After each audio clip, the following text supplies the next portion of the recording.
वरदा हरिविठ्ठल श्री ज्ञानदेव तुकाराम श्री पंढरीनाथ भगवान की जय।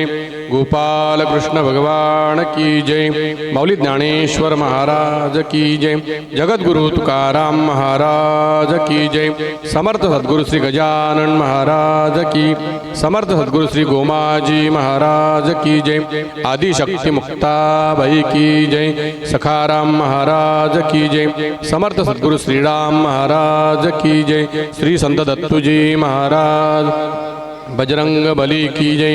नमः पार्वती पते हर हर महादेव।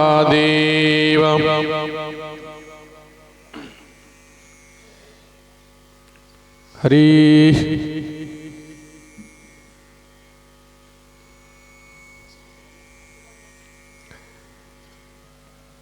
कंठी धरिला कृष्णमणी कृष्णमणी अवघाजणी प्रकाश अवघाजणी प्रकाश अवघाजनी प्रकाश अवघाजनी प्रकाश काला वाटू एकमेका आला वाटू एकमेका वैष्णवनिका संभ्रम वैष्णवनिका संभ्रम वैष्णवजी का संभ्रम वैष्णवजी का संभ्रम वाकुलिया ब्रह्मादिका वाकुलिया ब्रह्मादिका उत्तम लोका दाखवू उत्तम लोका दाखवू उत्तम लोका दाखवू उत्तम लोका दाखवू काला वाटू एकमेका आला वाटू एकमेका वैष्णवनिका संभ्रम वैष्णवनिका संभ्रम वैष्णवनिका संभ्रम वैष्णवनिका संभ्रम तुका म्हणे भूमंडळी तुका म्हणे भूमंडळी तुका म्हणे भूमंडळी तुका म्हणे भूमंडळी आम्ही बळी विरगाढे आम्ही बळी विरगाढे आम्ही बरी विरगाडे आम्ही बडी विरगाडे काला वाटू एकमेका काला वाटू एकमेका काला वाटू एकमेका काला वाटू एकमेका वैष्णवनिका संभ्रम वैष्णवनिका संभ्रम वैष्णवनिका संभ्रम वैष्णवनिका संभ्रम वैष्णवनिका संभ्रम वैष्णवनिका संभ्रम वैष्णवनिका संभ्रम वैष्णवनिका संभ्रम गोपाल कृष्ण भगवान की जय। माऊली ज्ञानेश्वर महाराज की जय। जगद्गुरु तुकाराम महाराज की जय। समर्थ सद्गुरु श्री गजानन महाराज की जय। आज गेल्या 9 दिवसापासून आजचा 10वा दिवस आहे। गेल्या 9 दिवसापासून आपण या ठिकाणी जगद्गुरु तुकाराम महाराज गाथा पारायण तसेच सद्गुरु श्री गजानन विजय महाराज ग्रंथाचं पारायण केलं। त्याच्यानंतर विष्णू सहस्रनामाचं रामरक्षा स्तोत्र आणि आज गीता पारायण सुद्धा आपण या ठिकाणी पार पाडलेलं आहे। असे 5 प्रकारचे पारायण आपण या ठिकाणी या श्री हरिभक्ती परायण एकनाथराव पंढरी ढगे यांच्या या वास्तूमध्ये आपण सर्वांच्या सहकार्यानं आपला हा गेल्या 10 दिवसाचा अखंड हरिनाम सप्ताह या ठिकाणी पार पडलेला आहे। आणि आज या कार्यक्रमाची काय आहे सांगता आहे, समाप्ती नाही। कार्यक्रमाची समाप्ती कधीच होत नाही। आपण समाप्त झाल्यावर आपल्या जीवनातील कार्यक्रम समाप्त होतात। जोपर्यंत आपले आयुष्य आहे तोपर्यंत कोणत्याही कार्याची समाप्ती होत नाही।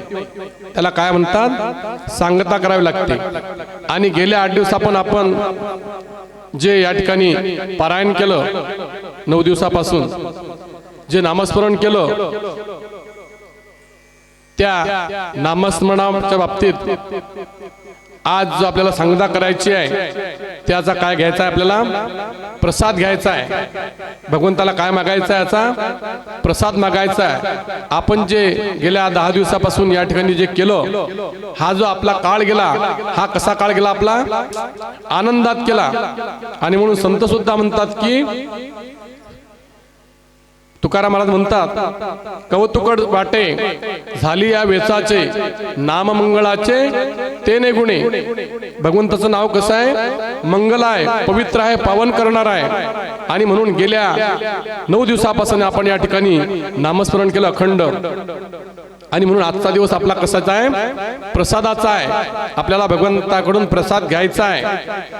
प्रसाद आपल्याला जर मिळाला तर प्रसादाचं काय होते?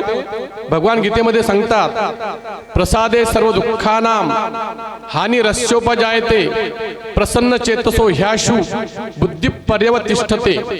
जर आपल्याला हा भगवंताचा प्रसाद जर प्राप्त झाला भगवंताच्या नामाचा, तर काय होते? आपल्या जीवनात काय बदल होतात? प्रसन्न चेतसो ह्याशु. आपलं मन कसं होते? प्रसन्न राहते. आज आपण या ठिकाणी बसलेलो आहोत, कोणी दुःखी आहे काय? सर्वजण कसे आनंदात आहेत. त्याच्यानंतर बुद्धी पर्यवतिष्ठते. आपल्या बुद्धीमध्ये काय होते? वाढ होते.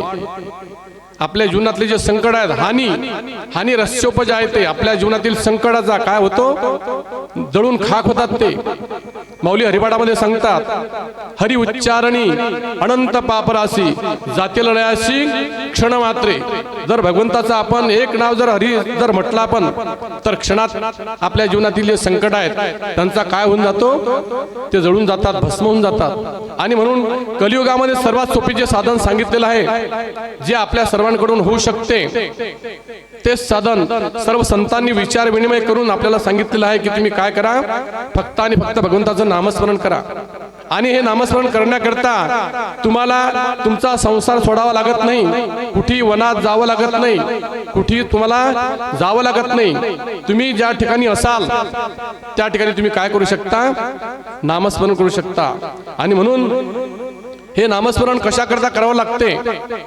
हा कार्यक्रम यांनी आयोजित केला, एवढा मोठा साऊंड त्यांनी लावला. कशा करता? हे जे या ठिकाणी आपण नामस्मरण करून आलो, हे इतर लोकांच्या सुद्धा काय गेलं पाहिजे? कानावर गेलं पाहिजे. जर त्यांनी त्या नामस्मरण त्यांच्या मनातून जरी त्यांनी म्हटलं तरी सुद्धा त्यांचा काय उद्धार आहे. आणि म्हणून महाराज म्हणतात, नामाचे चिंतन प्रगट पसारा असाल ते करा जेथे तेथे. नामस्मरण करत असताना कसं करा? मोठानं करा, जोरानं करा, की जेणेकरून आपण तर नामस्मरण करूच, परंतु इतर ज्या ठिकाणी आपण नामस्मरण करतो त्या ठिकाणी इतर जे लोक आहेत, जी जीवजंतू आहेत, त्यांच्या सुद्धा मुखातून काय होते? त्यांनी मुखातून जरी नाही उच्चारलं तरी मनातून त्यांच्या काय होते? आपोआप ते नामस्मरण निघते. आणि म्हणून सर्वात सोपं जे साधन सांगितलेलं आहे ते कोणतं आहे? नामस्मरण सांगितलेलं आहे. आणि म्हणून या मनुष्यरूपी देहामध्ये आपण आलेलो आहोत आणि आपल्याला काय करावं लागते? आपल्याला विचार करावा लागतो. विचार कशाचा? तरुण जाण्याचा. आणि ही बुद्धी फक्त आपल्याला दिलेली आहे भगवंतानी. इतर सर्व जे प्राणी आहेत ते सुद्धा काय आहेत? एक प्रकारचे जीव आहेत, परंतु आपापल्या कर्माप्रमाणे त्यांना ती गती प्राप्त झालेली आहे. आणि आपल्याला हा मनुष्य देह फार मोठ्या महत् भाग्यानं प्राप्त झालेला आहे. मिळू नये परंतु मिळाला. भगवंतानी दिला आपल्याला. कसा दिला? दान दिला. जेने हा जीव दिला दान तयाचे करीन चिंतन जगत जीवन नारायण गायन गुण तयाचे. आपल्याला विचार करायचा आपल्या जीवनामध्ये. कोणता विचार करायचा आहे? सारासार विचार करा उठा उठी नामधरा कंठी विठोबाचे तयाच्या चिंतने निर्शेल संकट तराल दुर्घट भवसिंधू. या कुळामध्ये मनुष्याच्या जीवनामध्ये आपण जन्माला आलेले आहोत. आणि म्हणून आपल्याला या जीवनामध्ये येऊन काय करायचं आहे? नामस्मरण करायचं आहे. भगवंताची प्राप्ती करून घ्यायची आहे. युगपरत्वे अनेक साधनं सांगितलेली आहेत. कृतयुगामध्ये वेगळं साधन होतं भगवंताच्या प्राप्तीचं, त्रेतायुगामध्ये वेगळं साधन होतं, द्वापार युगामध्ये वेगळं साधन होतं, परंतु कलियुगामध्ये सर्वात श्रेष्ठ जे साधन सांगितलेलं आहे ते नामस्मरण. आणि म्हणून आपण गेल्या 10 दिवसापासून या ठिकाणी काय केलं? नामस्मरण केलं. तुकारामांचे अभंग आपण गायन केले. आणि म्हणून आज आपल्याला त्याचा काय घ्यायचा आहे? प्रसाद घ्यायचा आहे. आणि आज सर्वजण कसे आहेत? आनंदित आहेत, खुश आहेत, समाधान आहेत. 3 प्रकारचे लोक सांगितलेले आहेत तुकारामांनी गाथेमध्ये. प्रकाराचे 3 तुका म्हणे केले जन. 3 प्रकारचे कोणकोणते लोक आहेत? सात्विक लोक आहेत, राजसी लोक आहेत आणि तामसी, 3 प्रकारचे लोक आहेत. सात्विक लोकांना हा कार्यक्रम चांगला आवडला. त्यांनी वा 8 दिवस झाले आपल्या गावात काय चालू आहे, नामस्मरण चालू आहे, आपल्या कानावर सुद्धा येऊन आलं. आपलं जे वातावरण आहे या पंचक्रोशी मधलं वातावरण साऊंड असा लागेला आहे की गव्हाण उरवलेले सुद्धा लोक ऐकून राहिले, नामस्मरण पारायण ऐकून राहिले. त्यांचे फोन आले होते, आम्ही फोन केला होता म्हणून बा तुमचं पारायण आवाज आला आणि म्हणून काही मग कट केला. तिथपर्यंत वरखेळ टाकडीपर्यंत काय जाऊन आला आवाज, साऊंडचा आवाज जाऊन आला. आणि म्हणून जे सात्विक लोक आहेत त्यांना काय झाला, त्यांना आनंद झाला. ते खुश आहेत की आज आपल्याला भगवंताचे लीला ऐकायला मिळतील. ते सात्विक लोक जे आहेत ते. दुसरे लोक आहेत राजसी, की ज्यांनी काय कशाचा आनंद घेतला, गायनाचा आनंद घेतला, हरिपाठाचा आनंद घेतला, त्यांनी भगवंताचे गुण ऐकले. ते राजसी लोक, त्यांना सुद्धा ते सुद्धा लोक कसे आहेत, खुश आहेत. आणि तिसरा जो प्रकार सांगितलेला आहे ते म्हणजे कोणते लोक, तामसी लोक. आज त्यांना आनंद आहे कारण गेल्या 10 दिवसापासून कटकट सुरू होती. सगळं माझून सकाळपासून संध्याकाळपर्यंत आम्हाला काही सुचत नव्हतं घरी. असे विचार त्यांचे ज्यांचे होते ते सुद्धा म्हणतात आज बापा हे कटकट मिटली. ते सुद्धा आज कसे आहेत, ते सुद्धा खुश आहेत, आनंदित आहेत. आणि म्हणून ज्यांना जे आवडते त्यांना ते याच्यातून प्राप्त होते.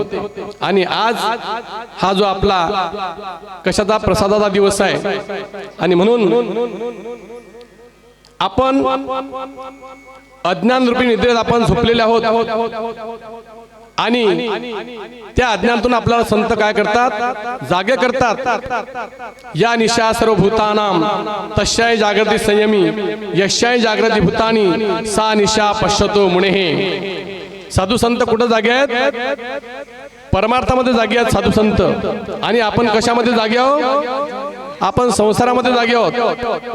तसंही व्यावहारिक दृष्ट्या जर पाहिलं तर आपण कधी झोपतो, किती वाजता झोपतो. आता मोबाईल आले तेव्हापासून आपण लवकर झोपतो. 12, 1, 2. काही जण रात्रभर मोबाईल पाहत बसतात. सकाळी त्यांना काय लागते, झोप लागते. आणि सकाळी सुद्धा आपण लवकर उठतो 10, 11, 12 वाजता. हे झालं संसारिक लोकांचं. परंतु ऋषी मुनी साधू संत जे आहेत ते किती वाजता झोपतात, रात्री 9 किंवा 10 वाजता ते झोपून जातात. आणि लवकर सकाळी 3 वाजता ब्रह्ममुहूर्तात उठतात. आणि उठून काय करतात, स्वतः तर त्यांचा उद्धार करून घेतात, परंतु लोकांचा सुद्धा त्यांना उद्धार करण्याचा ते प्रयत्न करतात. काय करतात, नामस्मरण करतात. गावातून काय काढतात, प्रभात फेरी काढतात, राम फेरी काढतात. स्वतः तर जागतातच, ते स्वतः नामस्मरण करतात, परंतु प्रभात फेरीच्या माध्यमातून सर्व गावातील लोकांना जागे करतात. हे कोणाचं काम आहे, हे संतांचं काम आहे. आणि संत त्याकरताच अवतीर्ण होतात. संतांना अवतार घेण्याची काही गरज नाही. अवतरण म्हणजे पृथ्वीवर येणे. त्यांचं राहणार ठिकाण कुठं आहे, आम्ही वैकुंठवासी आलो याची कारणासी बोलिले जे ऋषी साच भावे वर्ताया. आणि म्हणून सर्वांचा उद्धार व्हावा. आणि म्हणून सकाळी काय करतात, गावातून प्रभात फेरी काढतात. श्रीराम जय राम जय जय राम, श्रीराम जय राम जय जय राम, श्रीराम जय राम जय जय राम, श्रीराम जय राम जय जय राम. हे नामस्मरण स्वतः सुद्धा करतात आणि लोकांकडून सुद्धा करून घेतात. जे रात्री झोपलेले असतात सकाळी त्यांच्या कानावर सुद्धा आवाज जातो. ते पलंगावर पडल्या ते सुद्धा काय म्हणतात, श्रीराम जय राम जय जय राम. जरी मुखातून निघत नसेल तरी मनातून त्यांच्या काय होते, नामस्मरण निघते. आणि म्हणून नामस्मरणाचा खूप प्रभाव या सर्व सृष्टीवर पडतो. आणि म्हणून सर्वात सोपी जे साधन सांगितलेलं आहे, महाराजांनी आजचा जो अभंग घेतला, काल्याचा अभंग घेतला आपण प्रवचना करता. महाराज म्हणतात, कंठी धरला कृष्णमणी. आपल्या कंठामध्ये कोणता मणी धारण केला, कृष्णमणी. आणि तो धारण केल्यामुळे काय झालं, मग अवघा जनी प्रकाश. माझ्या जीवनात तर प्रकाश पडलाच, परंतु सगळ्या जगात सुद्धा काय झाला, प्रकाश पडला. प्रकाश पडला म्हणजे काय झालं, लोकांना ज्ञानाची प्राप्ती झाली. प्रकाश म्हणजे काय? ज्ञान. माझ्या जीवनात तर मला ज्ञानाची प्राप्ती झालीच, परंतु जगामध्ये सुद्धा लोकांना काय झाली? ज्ञानाची प्राप्ती झाली. कशामुळे? कंठामध्ये कृष्णमणी धारण केल्यामुळे. आणि म्हणून हा जो कृष्णरूपी मणी धारण केला आणि आम्ही काय केलं? नामस्मरण केलं, भगवंताचं नाम, आणि आम्ही प्रेम यांचा काय केला? यांचा काला केला. आणि म्हणून हा काला आम्ही काय करू? एकमेकांना वाटू. काला वाटू एकमेका वैष्णवनिका संभ्रमे. काल्याचे 3 प्रकार आहेत. एक, हा जो आता आपण खाणार आहोत, हा काला कशाचा आहे? दही आणि लाही, पोहे दही याचा काला केला आपण. दोन्ही पदार्थ कसे आहेत? पांढरे पदार्थ आहेत, परंतु याचा आपण काय केला? काला केला. मग हा काला आपण दररोज घरी करू शकत नाही काय? घरी दही आणायचे, पोहे आणायचे, दररोज करायचा काला आपल्या घरी. आपल्या जीवनात दररोज काला प्राप्त होऊ शकते. आपल्याला घेऊ शकतो आपण? नाही, कारण ती भेळ होईल, काला होणार नाही. तो काला करण्याकरता तुम्हाला त्या काळाचं नामस्मरणच करावं लागेल. कोणता काळा? तो पंढरपूरचा जो काळा आहे, त्या काळ्याचे गुण आपल्याला त्या काल्यामध्ये मिसळावं लागतील. त्याचं नामस्मरण आपल्याला त्याच्यामध्ये मिसळावं लागेल, तरच तो काय होतो? तो काला होतो. हा झाला प्रतिकात्मक काला. आणि त्यासाठी संत म्हणतात, आम्ही उपजोनिया पुढती येऊ, काला खाऊ दही भात वैकुंठी तो ऐसे नाही, केवळ काही काल्याचे. वैकुंठाला सुद्धा हा काला आपल्याला प्राप्त होत नाही. तो फक्त याच ठिकाणी आपल्याला येऊन भगवंताचं नामस्मरण करून आपण तो काला सेवन करू शकतो. दुसरा जो काला सांगितलेला आहे तो म्हणजे आपला जो जीव आहे, हा त्या शिवामध्ये ज्यावेळेस मिसळला जाईल. आणि तो कशा प्रकारे मिसळला जाईल? मग हा जीव काय झाला पाहिजे? शिव झाला पाहिजे. आणि शिव होण्याकरता आपल्याला काय करावं लागेल? आपल्याला सुद्धा भगवंताचं नामस्मरण करावं लागेल. आणि म्हणून हा जीव आपण त्या शिवामध्ये तेव्हाच मिसळू शकतो की आपण जीवनभर आपल्या काय केला पाहिजे? आपण परमार्थ केला पाहिजे, नामस्मरण केलं पाहिजे, तरच आपण आपला हा जीव त्या शिवामध्ये मिसळू शकतो. आणि म्हणून आपल्या अंतरंगात सुद्धा कोण आहेत? भगवंत आहेतच. सर्वाघटी राम देहादी एक, सूर्यप्रकाशक सहस्ररश्मी. आणि म्हणून हा जो आपला जीव आहे हा भगवंतामध्ये मिसळायचा आहे. हा झाला दुसऱ्या प्रकारचा काला. तुका म्हणे काला कुठे अभेद देखिला, परंतु हा काला कोण खाऊ शकतो? जे भगवंताची निर्गुण भक्ती करणारे आहेत तेच आपला आत्मा त्यांच्या आत्म्यामध्ये विलीन करू शकतात. योगाच्या द्वारे, साधनेच्या द्वारे या काला आपण सेवन करू शकत नाही. हा कोणता काला? शिवाचं अभेद्य हे जे योगी लोक आहेत, आपला जीव त्यांच्यामध्ये काय करतात? भगवंतामध्ये मिसळून टाकतात. हा झाला दुसऱ्या प्रकारचा काला. तिसरा प्रकारचा काला कुणीही सेवन करू शकतो. जसा दहीलाईचा काला कुणीही सेवन करू शकतो. कोणी म्हणजे जो इथे येईल तो, जो नामस्मरण करील तो, ज्याला प्रसाद घ्यायचा असेल तो करू शकतो. तिसऱ्या प्रकारचा जो काला सांगितलेला आहे हा हरिनामाचा खिचडी काला. प्रेमे मोहिला साधणे. भगवंताच्या नामस्मरणानं ओतप्रोत भरलेला, प्रेमानं भरलेला हरिनामाचा खिचडी खाला हा आपल्याला सेवन करायचा आहे. आणि संत तो आपल्याला सेवन करायला सांगतात. कशा प्रकारे?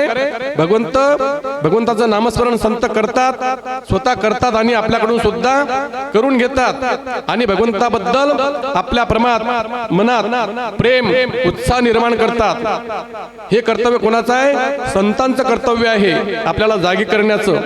आणि आपलं सुद्धा कर्तव्य आहे की संतांच्या मार्गाप्रमाणे, संतांनी जो मार्ग आपल्याला दाखवला आहे त्या मार्गावर आपण चालत राहणं.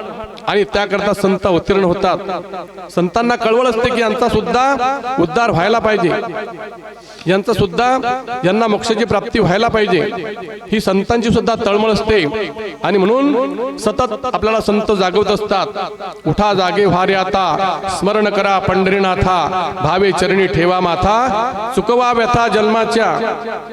आणि असा हा काला आपल्याला सेवन करायचा आहे. कोणता? हरिनामाचा खिचडी काला.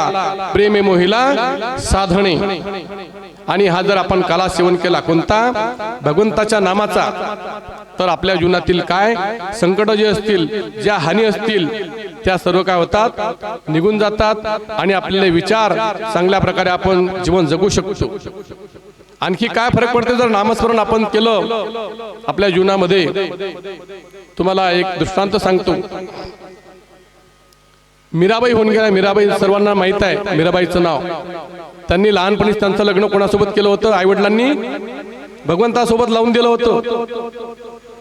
मीराबाईनं पाहिलं एक वरात चालली होती नवरदेव नवरी आणि पाहिल्यानंतर आई वडिलांना विचारलं की आई हे कोण आहेत। आईने सांगितलं ते नवरदेव नवरी आहेत। ती नवरी आहे तिचा तो नवरा आहे तिचं लग्न झालं आता। मीराबाईनं सहज म्हटलं माझा नवरा कुठे आहे। मग आईनं काय सांगा तिले आता ती लहान मुलगी होती। आई वडिलांनी सांगितलं भगवंताची मूर्ती दाखवली कृष्णाची आणि सांगितलं तू तुझा काय नवरा आहे। आणि तेव्हापासून मीराबाईनं भगवंताला काय म्हणलं आपला पती मानला नवरा मानला। तेव्हापासून भगवंताची भक्ती सुरू केली। अखंड नामस्मरण करत होत्या मीराबाई आणि म्हणून दुसऱ्या कोणाचाही विचार मीराबाईच्या मनामध्ये नव्हता। आणि ज्यावेळेस मीराबाई तरुण झाल्या त्यावेळेस आईवडिलांनी विचार केला लग्न करून द्यायचा, परंतु मीराबाईंनी सांगितलं की मला माझा नवरा तर तुम्ही अगोदर दाखवून दिलेला आहे, मी आता लग्न करत नाही। आणि नेहमी करता भगवंताच्या नामामध्येच मीराबाई राहत होत्या। मीराबाईच्या घरी एक मोलकरीण आली होती काम करण्याकरता भांडे घासण्याकरता। त्यांच्या घरात एक मोलकरीण होती नेहमी करता येत होती काम करत होती। एक दिवस त्या बाईचा मुलगा त्या बाई सोबत आला। तरुण होता मुलगा आई सोबत तो आला मीराबाईच्या राजवाड्यामध्ये आणि आल्यानंतर आई कामाला लागली।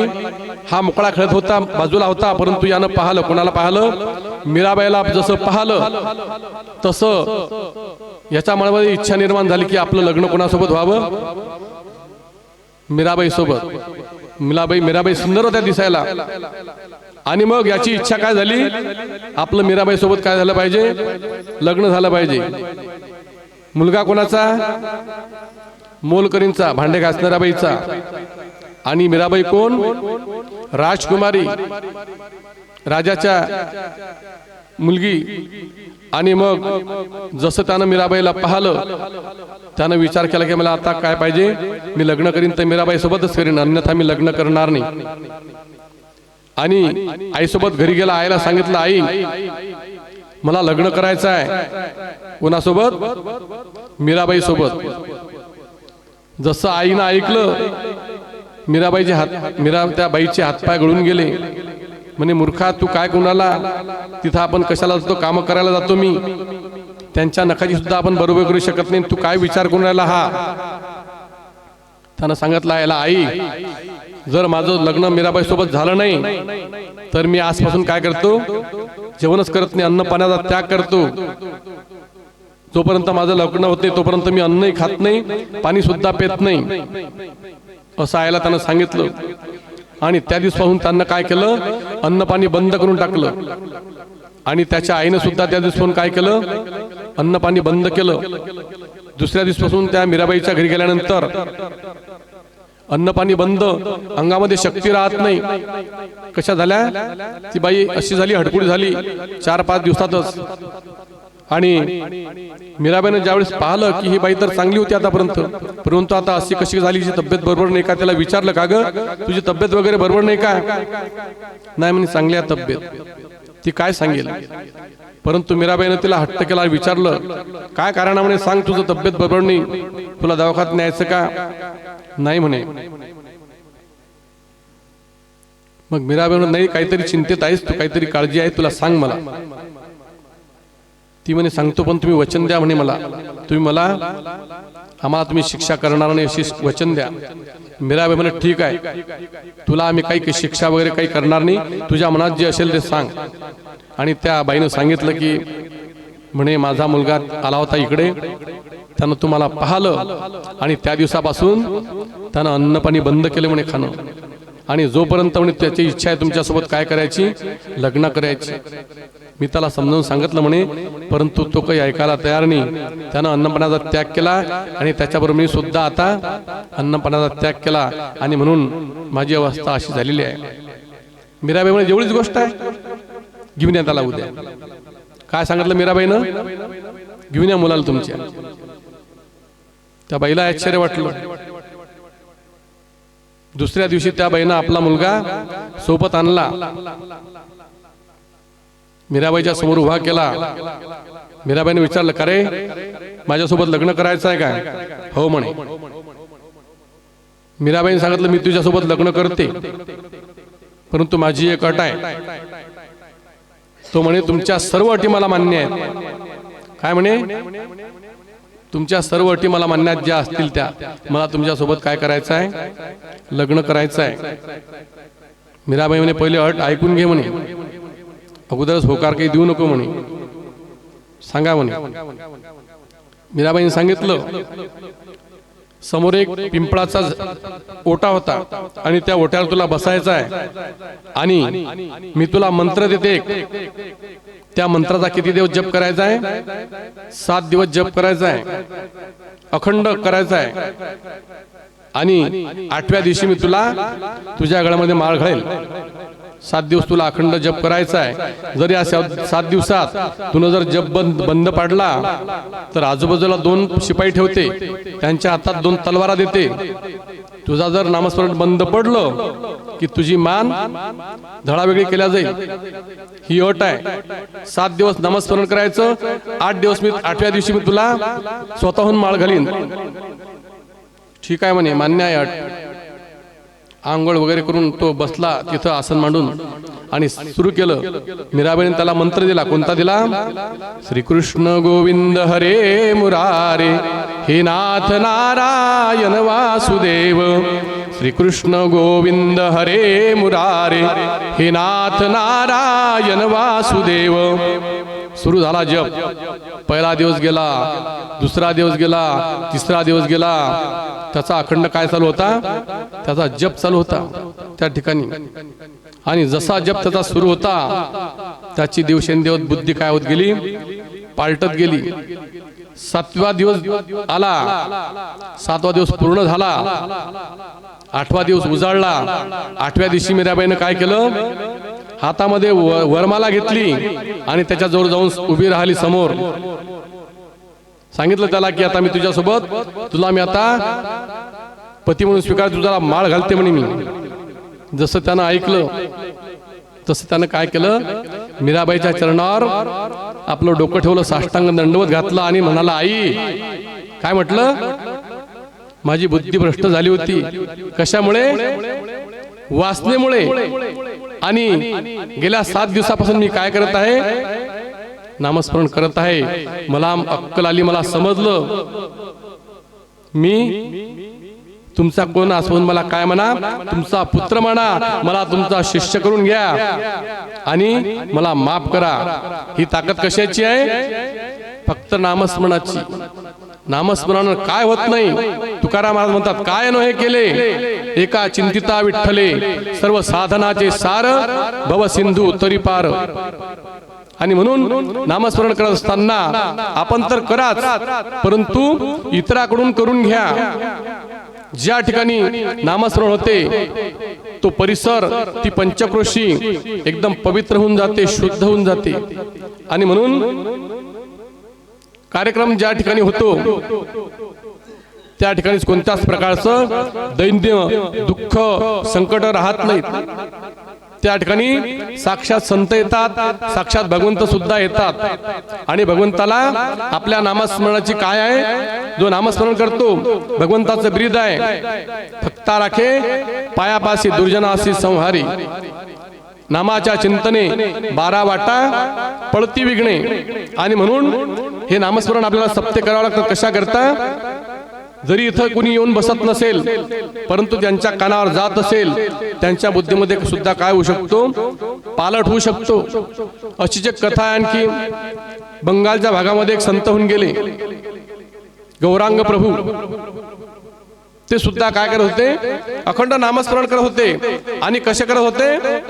मोठ्यानं करत होते. जिथं जिथं जात होते जोराने ते नामस्मरण करत होते आणि त्यांचं नामस्मरण होतं श्रीराम जय राम जय जय राम, श्रीराम जय राम जय जय राम, श्रीराम जय राम जय जय राम. अखंड ते फिरत असत आणि फिरत असताना काय करत होते, नामस्मरण करत होते.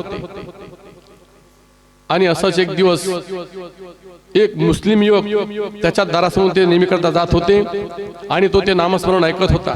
कोण? मुस्लिम समाजाचा एक तरुण मुलगा. तो दररोज ऐकत होता. त्याच्या मनामध्ये सुद्धा निर्माण झालं की आपण सुद्धा हे नामस्मरण करावं. आणि म्हणून त्यानं प्रभूला तो सुद्धा करत होता. आणि त्या गौरांग प्रभूला त्यानं विनंती केली, महाराज मला सुद्धा तुमच्यासारखं नामस्मरण करायचं आहे, परंतु मी काय करू? मी कोण आहे?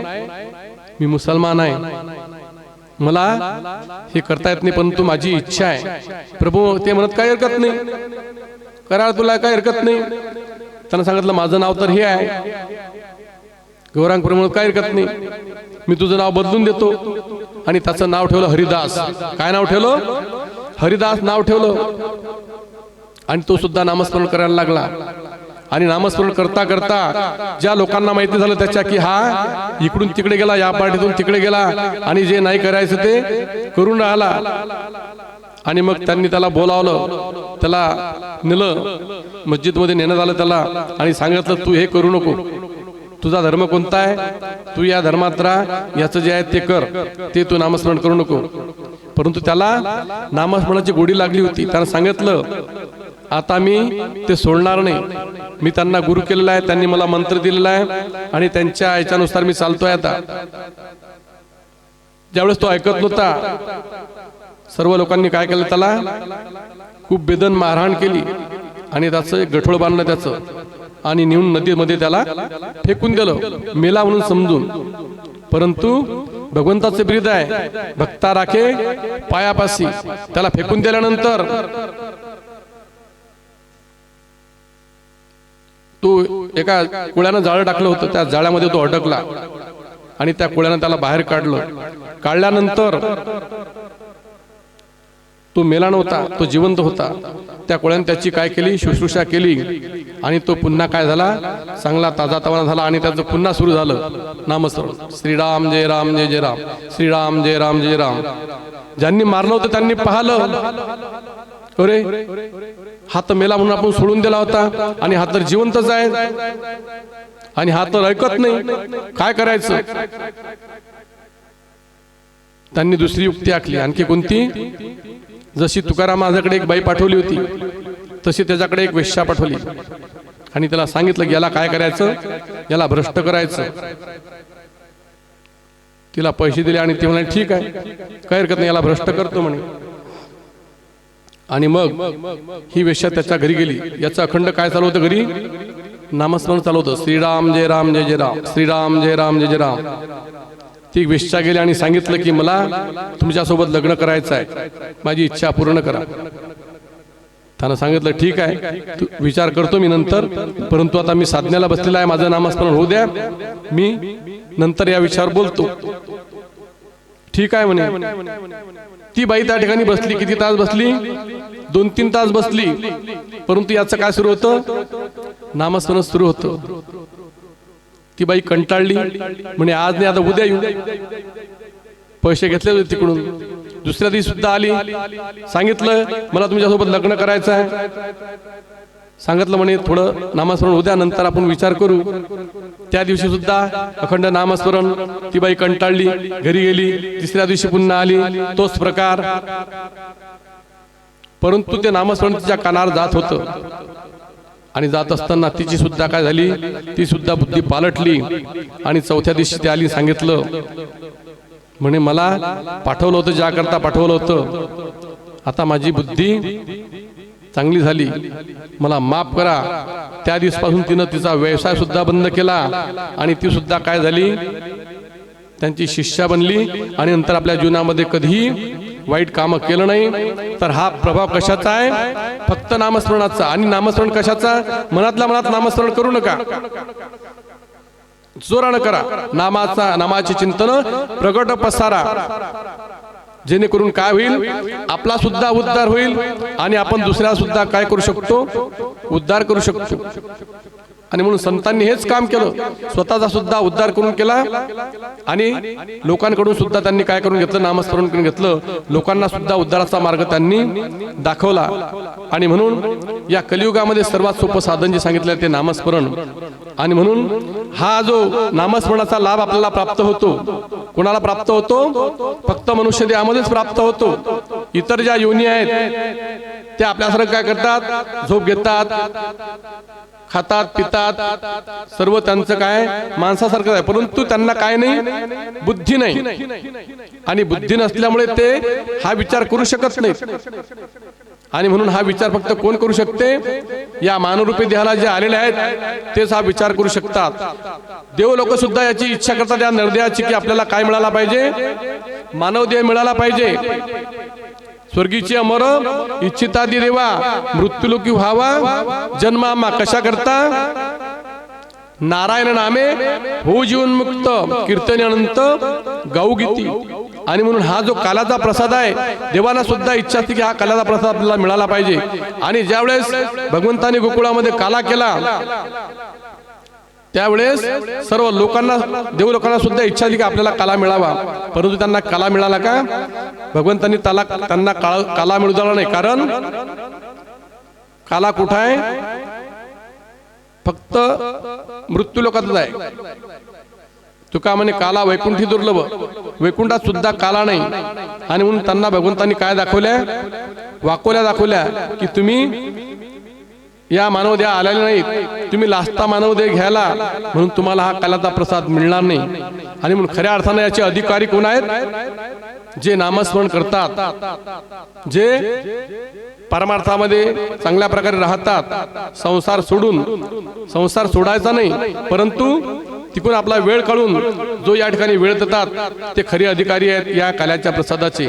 आणि म्हणून आज आपला हा जो सांगतेचा दिवस आहे, आणि म्हणून आपल्याला सर्वांना काय मिळणार आहे? आज काला मिळणार आहे.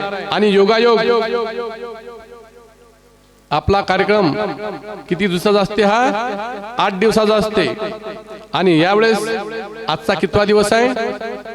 10वा दिवस आहे. त्याला कारण म्हणजे यावेळेस आपण श्री संत जगद्गुरु तुकाराम महाराजांच्या गाथाचं पारायण केलं. आणि गाथाचं पारायण म्हटलं म्हणजे याला काय लागतो? वेळ लागतो.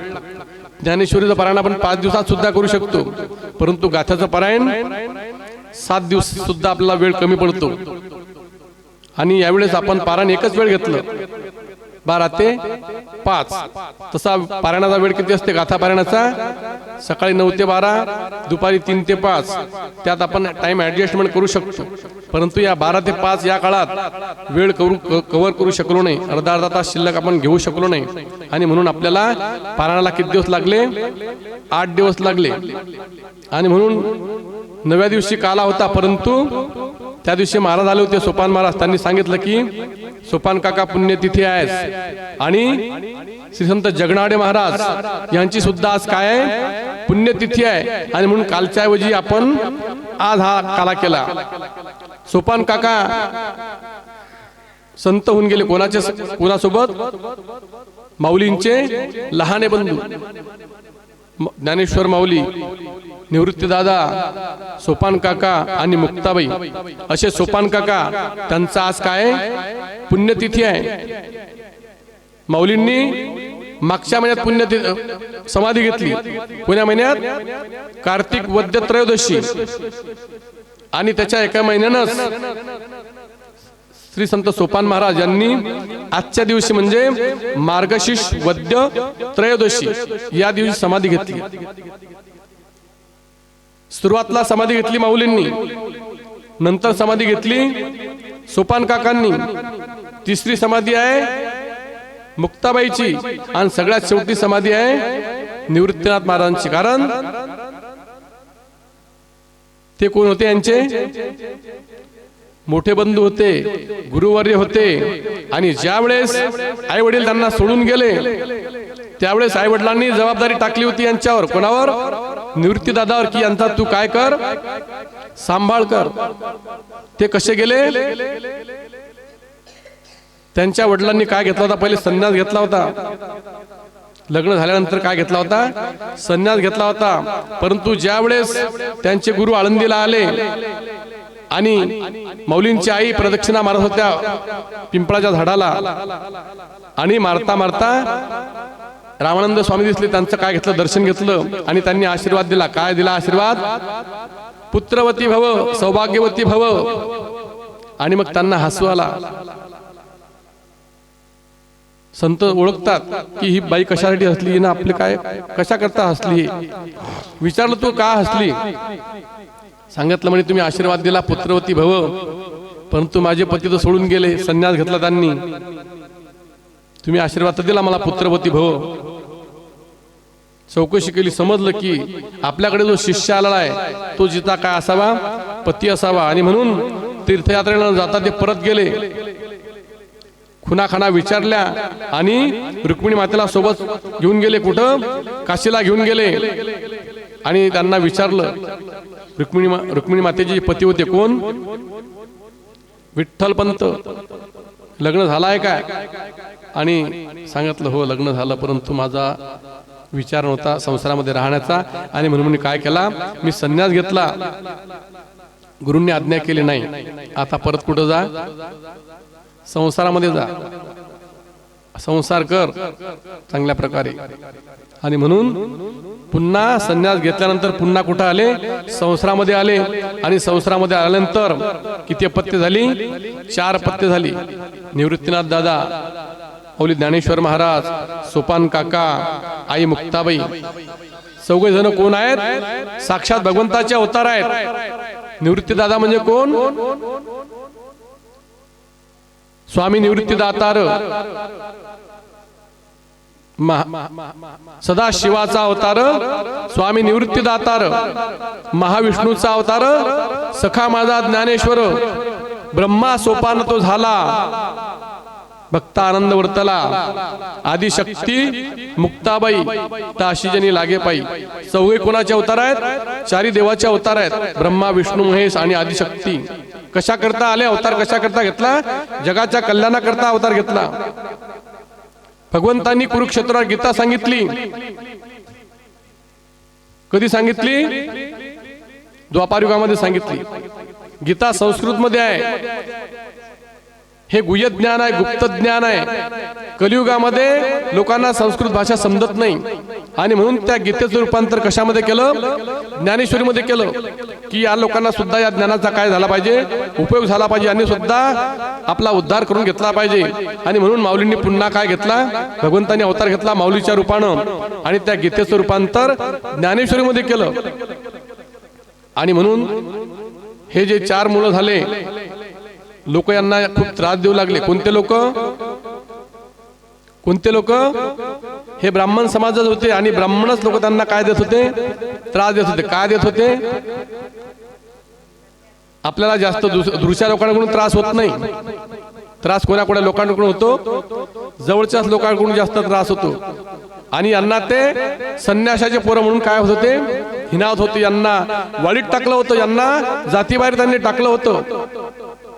आणि ज्यावेळेस मुलं मोठं झाले त्यावेळेस विठ्ठल पंतांना आणि रुक्मिणी मातेला चिंता पडली की आपल्या मुलांचं सुद्धा काय व्हावं, मौंजी बंधन व्हावं, यांना सुद्धा अधिकार मिळावा. कशाचा? वेदाध्ययनाचा.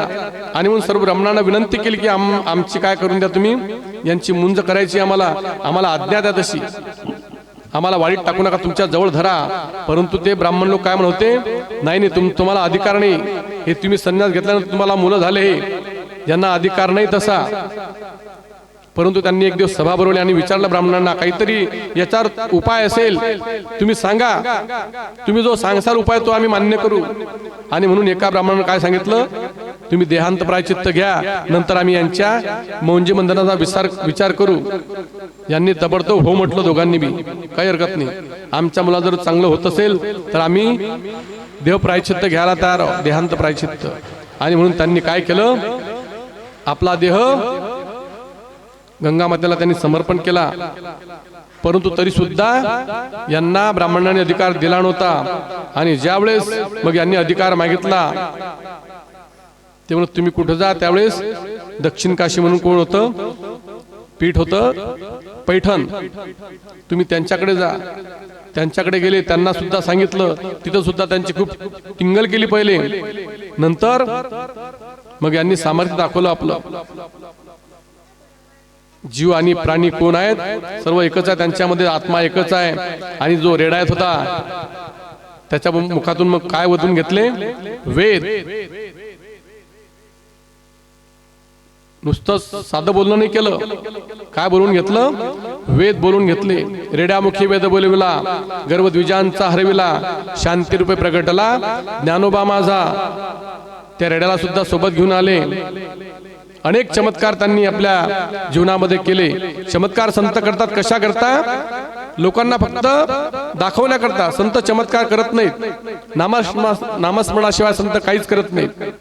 तेची संत ज्यांचा हेत विठ्ठली, नेनती काही टानाटोना, नामस्मरणा वाचून नामस्मरणाशिवाय संत जगामध्ये काहीच करत नाहीत. असे हे मौली ज्ञानेश्वर महाराज त्यांनी कार्तिक वद्य त्रयोदशीला समाधी घेतली. आणि आज सोपान काका यांचा समाधी दिवस आहे. आजच्या दिवशी साक्षात भगवंतांनी येऊन त्यांना काय दिली? समाधी दिली. सोपान काका सुद्धा यांच्या सोबत राहिले. जसे हालप्रश्न त्यांना सहन करावे लागल्या, कोणाला? माऊलीला, निवृत्ती दादांना, सोपान काका, मुक्ताबाई त्यांच्या सोबतच सोपान काका सुद्धा राहिले. त्यांनी जो अनुभव आपल्या जीवनामध्ये घेतला तोच अनुभव सोपान काकांनी सुद्धा आपल्या जीवनामध्ये घेतला. त्यांचं सुद्धा बरेच साहित्य आहे, परंतु ते आपल्याला उपलब्ध नाही. आपण ज्ञानेश्वरी आपल्याला लवकर आपण वाचत नाही. गाथा जर आपण लवकर वाचत नाही, सोपान काकाच्या अभंग केव्हा वाचू आपण? आणि अशा सोपान काकांची सुद्धा आज समाधी दिवस आहे. त्याच्यानंतर संत जगनाडे महाराज, संताजी महाराज जगनाडे तेली समाजाचे होऊन गेले. तुकोबा रायांचे 14 टाळकरी जे होते, त्या 14 टाळकऱ्यामध्ये संताजी महाराज जगनाडे हे सुद्धा एक होत. यांचा जन्म चाकणमध्ये झालेला आहे. पुण्याजवळच चाकणमध्ये यांचा जन्म झालेला आहे. आणि लहानपणापासून यांची सुद्धा आवड कुठे होती? भक्ती मार्गाला होती. आणि जास्त दिवस कुठं गावामध्ये राहिले नाहीत, आपल्या मामाच्या घरी राहिले. सुदुंबरे गाव आहे तिथंच, आळंदीच्या जवळच, चाकणच्या बाजूलाच भंडाऱ्या डोंगर आणि देवच्या मधात हे गाव आहे सुदुंबरे नावाचं. आणि मग त्या सुदुंबरे गावामध्ये हे आपला घाण्याचा व्यवसाय करत होते. तेली समाजाचे होते आणि तेल काढायचं घाण्याचा व्यवसाय यांचा होता. आणि लहानपणापासून ज्यांना काय होती? ओढ होती भक्ती मार्गाची. आणि ज्यावेळेस तुकाराम महाराज यांनी कीर्तन ऐकलं, हे सुद्धा त्यांचे काय झाले? टाळकरी झाले आणि तुकोबा सोबत राहू लागले. तुकोबाबत राहत असताना आपलं काम सुद्धा करत होते आणि कीर्तनाला सुद्धा यांच्या सोबत जात होते. आणि एक दिवस भंडाऱ्या डोंगरावर हे गेले आणि तुकोबांना सांगितलं की मला सुद्धा अनुग्रह तुम्ही. तुकारामाने त्यांना सुद्धा अनुग्रह दिला आणि त्यांच्या सोबत नेहमी करता ते कीर्तनाला जात होते. आणि असं बोलत असताना तुकाराम महाराज जे अभंग गात होते, त्यांनी सांगितलं की तू काय करत आहे? मी जे अभंग गातो हे अभंग तू लिहून काढ. तुकाराम महाराजचे अभंग 2 जणांनी लिहिले.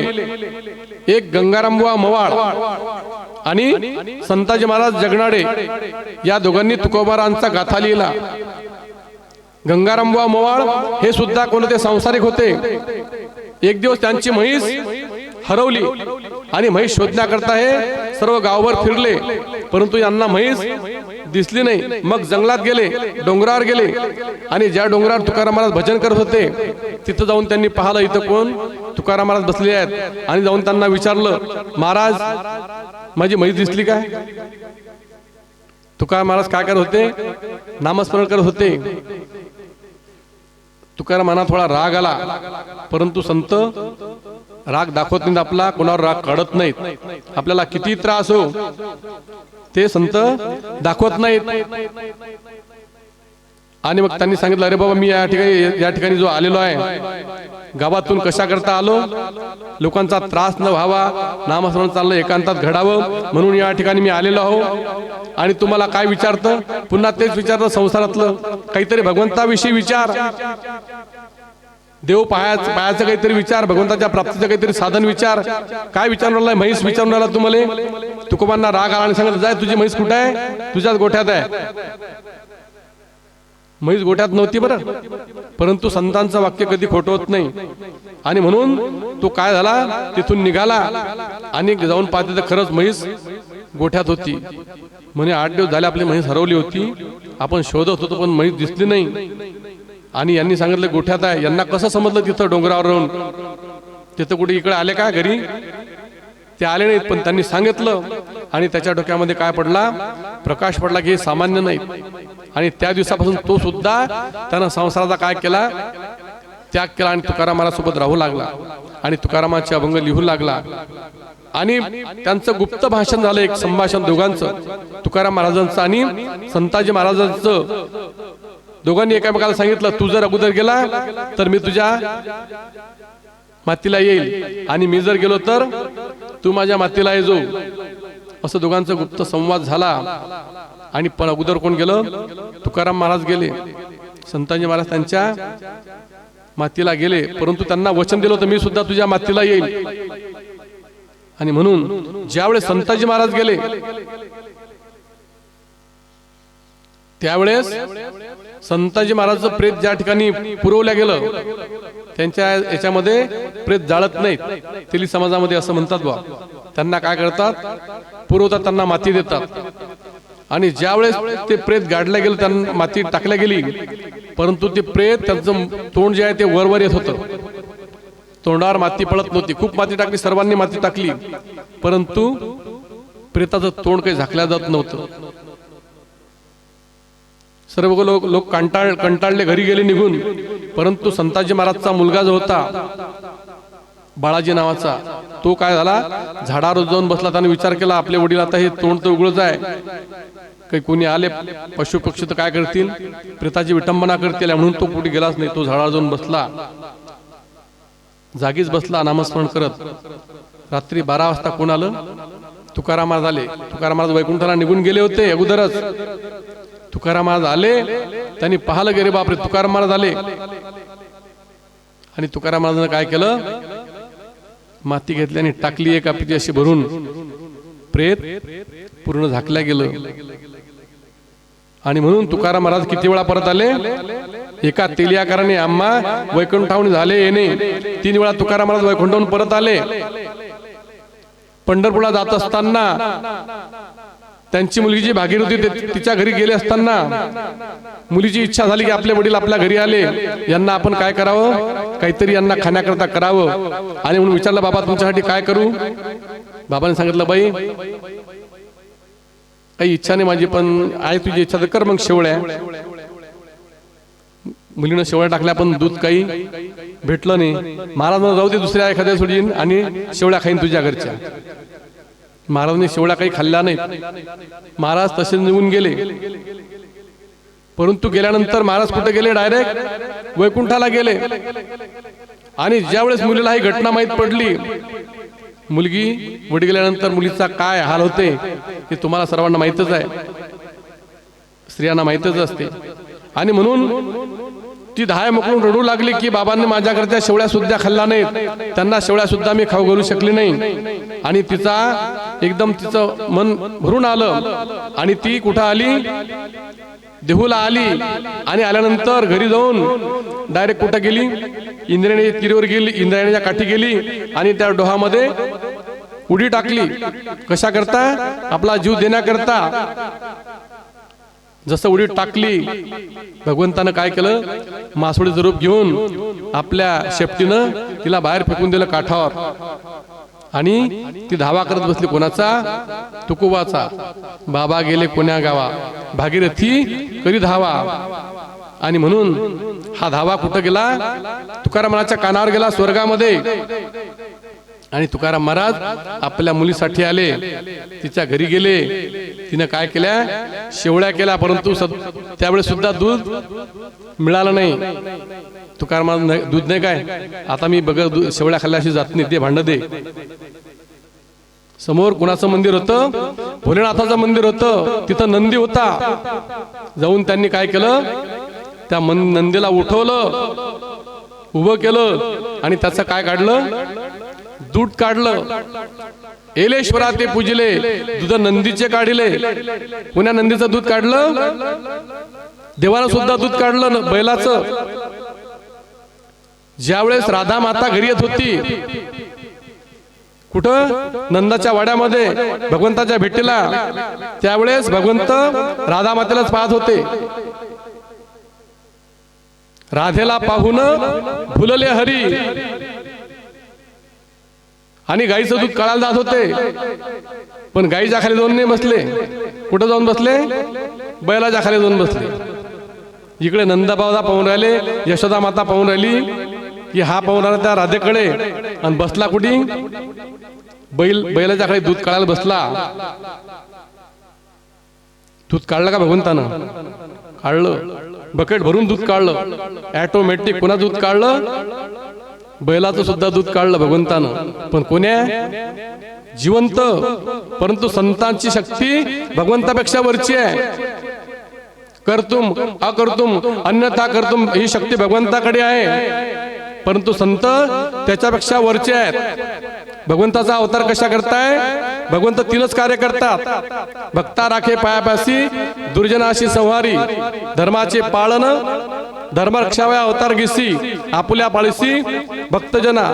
भक्तांचं पालन करण्याकरता, दैत्यांचा नाश करण्याकरता, गायी ब्राह्मणाचं रक्षण करण्याकरता, याकरता भगवंताचा अवतार आहे. परंतु संतांचा अवतार वाढावया सुख, भक्ती, भाव, धर्म, कुळाचारी नाम विठोबाचे. भगवंतापेक्षा जास्त कार्य कोण करतात? संत करतात. आणि म्हणून तुकारामाने कोणाचं दूध काढलं? त्या नंदीचं सुद्धा दूध काढलं. आणि त्या नंदीचं दूध काढून मग शेवळ्या खाल्ल्या आणि सांगितलं, आता याच्या पुढे धावा करू नको. आता मी येणार नाही, आता आलो तुझ्या घरी, आता चांगला सुखानं संसार कर.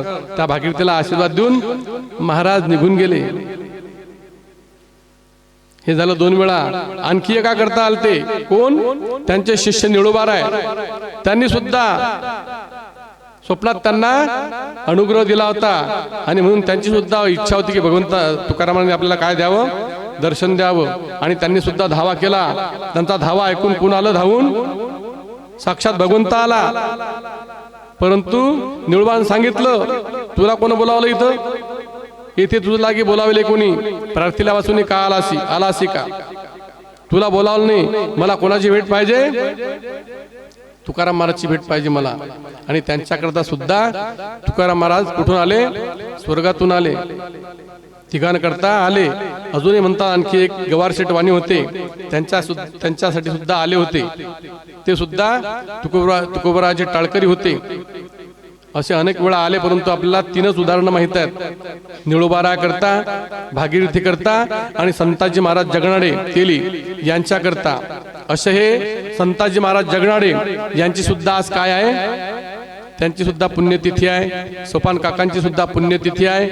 आणि या महान पर्वावर आपला हा दुग्ध शर्करा योग की आज आपला प्रसादाचा दिवस हा आपण निवडलेला आहे.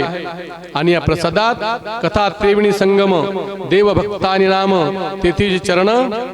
तेथीचे उत्तम चरण रज वंदिता. या ठिकाणी आज साक्षात भगवंत आहेतच, संत सुद्धा आहेतच. संतांची आपल्याला भेट होत नाही काय? आपल्या जीवनामध्ये संतांचं वर्णन आलंय किंवा संतांची भेट फार दुर्मिळ आहे. संतांची भेट सहजासहजी होत नाही. एक अभंग आहे, चंद्रामृत सुखे सेवेल, असता जाता रवी धरवेल, बाया हेडा सागर तरवेल, पर्या साधूची भेट न होईल का? बहु अवघड आहे संत भेटी, परी जग जेठी. करुणा केली तर भगवंताची भेट, जर भगवंताची जर कृपा असली तर आपल्याला संतांची भेट सहज शक्य आहे. परंतु आपल्या मनात तेवढी काय पाहिजे? तळमळ पाहिजे. आपल्याला जर ज्ञानेश्वर महाराजांची भेट घ्यायची आहे तर आपल्याला काय करावं लागेल? ज्ञानेश्वरी वाचावं लागेल.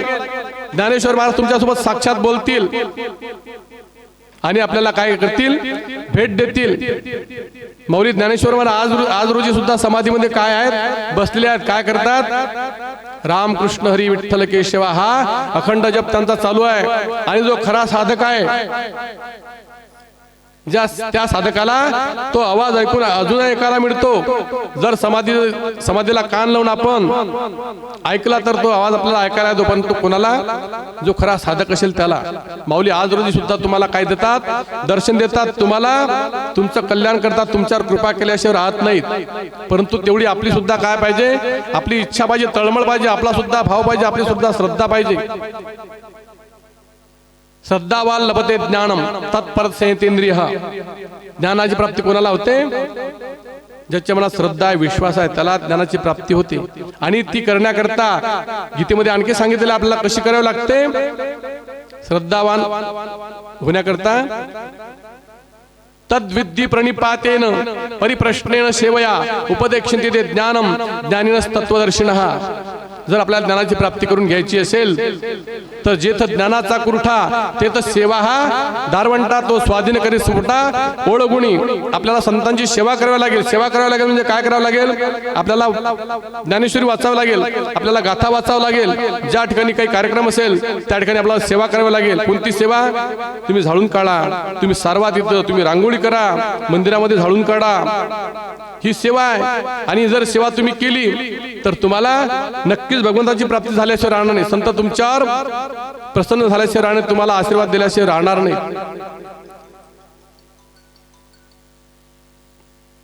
आणि म्हणून आपल्या जीवनामध्ये काय आहे? सेवा.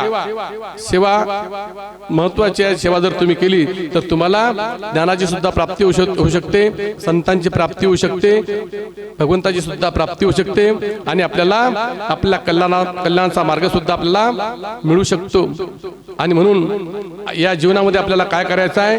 विचार करायचा आहे की जेणेकरून आपलं कल्याण होईल. आणि याकरताच आपल्याला आपल्या जीवनामध्ये काय करावं लागते? परमार्थ करावा लागते.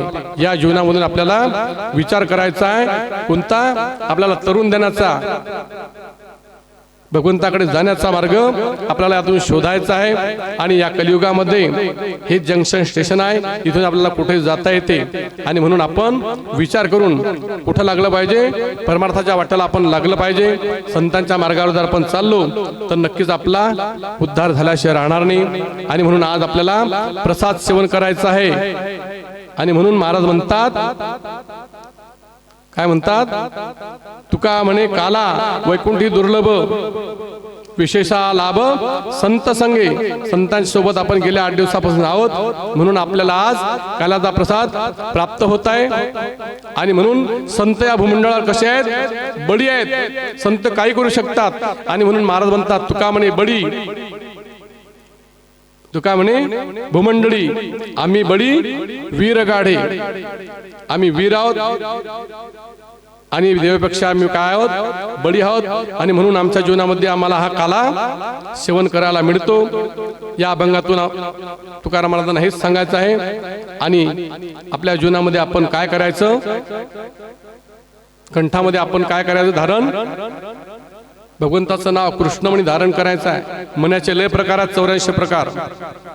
कौस्तुभ मणी आहे, शमंतक मणी आहे, वासर मणी आहे, चंद्रमणी आहे, सूर्यमणी आहे, नागमणी आहे. अनेक प्रकार आहेत मण्याचे.